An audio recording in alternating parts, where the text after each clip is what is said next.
18 सितंबर 2020 अधिक मास शुरू होने वाला है। जैसा कि मैं आपको पहले भी बता चुकी हूँ कि इस बार जो आश्विन मास है ये बना है अधिक मास, और आश्विन मास का जो शुक्ल पक्ष है ये प्रारंभ हो जाएगा 18 तारीख से, 18 सितंबर 2020 से।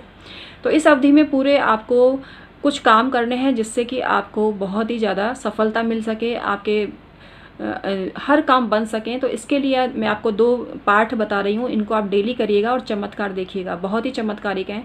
पहला है गजेंद्र मोक्ष का पाठ। गजेंद्र मोक्ष का पाठ प्रतिदिन जरूर करिए। इस माह को भगवान श्री हरि विष्णु ने अपना नाम दिया है, पुरुषोत्तम मास कहा गया है इसको। तो जितना भगवान श्री हरि विष्णु का नाम इस महीने में आप लेंगे आपका कल्याण होता ही चला जाएगा। गजेंद्र मोक्ष का पाठ करने से आपको मानसिक शांति तो मिलती ही है, आपके कर्जे का निपटारा हो जाता है, आपका जो धन और पैसा कहीं फंसा पड़ा है वो आपको वापस मिल जाता है। इसके अलावा सर्वत्र आपकी रक्षा होती है। इसकी जो कथा है वो भी इसी प्रकार से है कि किस प्रकार से जो मगरमच्छ था उसने हाथी का पांव पकड़ लिया था, और हाथी अपने पूर्व जन्म के प्रताप से उसको ये याद आया कि भगवान श्री हरि की स्तुति उसने की थी, तो उसने कमल का पुष्प लेकर भगवान की तरफ दिखाया और भगवान से निवेदन करने लगा। तो भगवान ने बिना देरी किए उस मगरमच्छ को प्राणदंड दिया और उस हाथी की रक्षा करके उसको अपने में विलीन करके और अपने मन में, अपने हृदय में उसको स्थान दिया। तो उसी प्रकार से गजेंद्र मोक्ष का जो मनुष्य पाठ करता है उसके सारे कष्ट मिट जाते हैं। ग्राह्य रूपी, मगरमच्छ रूपी जो शत्रु हैं, जो विषमताएं हैं, जो परेशानियां हैं इस जिंदगी में आपको परेशान कर रही हैं, वो सब नष्ट हो जाएंगी इस अधिक मास में, इस पुरुषोत्तम मास में यदि आप गजेंद्र मोक्ष का पाठ प्रतिदिन करेंगे। आपके धन के रास्ते खुलने लगेंगे। इसके अलावा इसमें जो सबसे खास बात है वो ये है कि विष्णु चालीसा भी आप पढ़िए डेली, तो भी बहुत ज़्यादा आपको फ़ायदा होगा। भगवान श्री हरि के नाम का स्मरण करिए, बार बार आप एक ही चीज़ बोलिए, मोरे हित हरि सम नहीं को, यही अवसर सहाय सो हो। बार बार ये बोलिए, हर क्षण आपकी रक्षा होगी, हर पल आपको भगवान श्री हरि विष्णु का आशीर्वाद मिलेगा। जिस घर में भगवान विष्णु, श्री हरि विष्णु की पूजा की जाती है उस घर में माता लक्ष्मी सदैव अपना निवास करती हैं।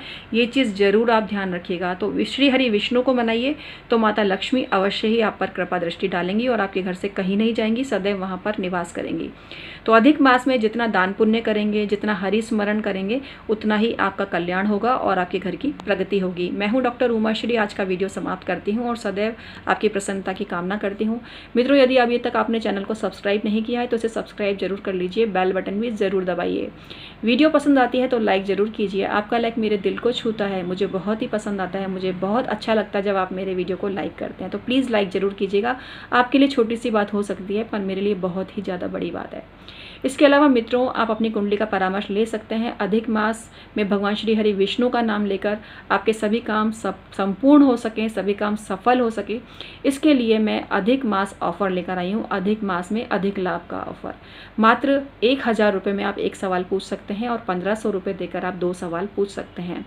मैंने अपने पिछले वीडियो में भी आपको बोला था कि ज़्यादा बड़ी चिट्ठी नहीं लिखनी है, आपको सिर्फ अपना सवाल पर ही केंद्रित रखना है ध्यान, क्योंकि कई बार आप बहुत बड़ी चिट्ठी लिख देते हैं और उसमें मैं नहीं समझ पाती कि आप पर्टिकुलर कौन सा सवाल जानना चाहते हैं, क्योंकि उसमें से 4-5 बातें निकलकर सामने आती हैं। और इसी कारण है कि मैंने विनम्र निवेदन आपसे किया है कि आप सिर्फ सवाल क्लियर लिखें।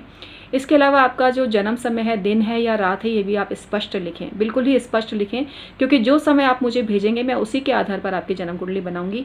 तो यदि आपने गलती कर दी तो फिर हम उस कुंडली को कैसे सही बता पाएंगे, और जो उपाय हैं वो भी फिर आपको सूट नहीं करेंगे।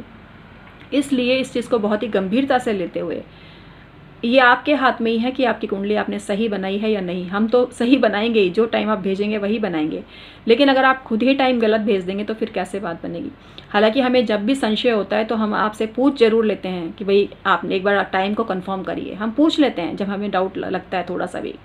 कई लोग कुछ कुंडली भेजते हैं, वो कुंडली ही गलत बनी हुई होती है। पुरानी कुंडलियों में हमने बहुत सी गलतियां देखी हैं जहाँ छोटी मोटी गलतियां नजर आती हैं। सारी पंडित ऐसे नहीं थे, लेकिन कुछ कुंडलियों में गलती है और ये बिल्कुल सही हम बता रहे हैं आपको। तो इसलिए आप डेट ऑफ बर्थ है, टाइम, ये सब बिल्कुल ही स्पष्ट लिखिए।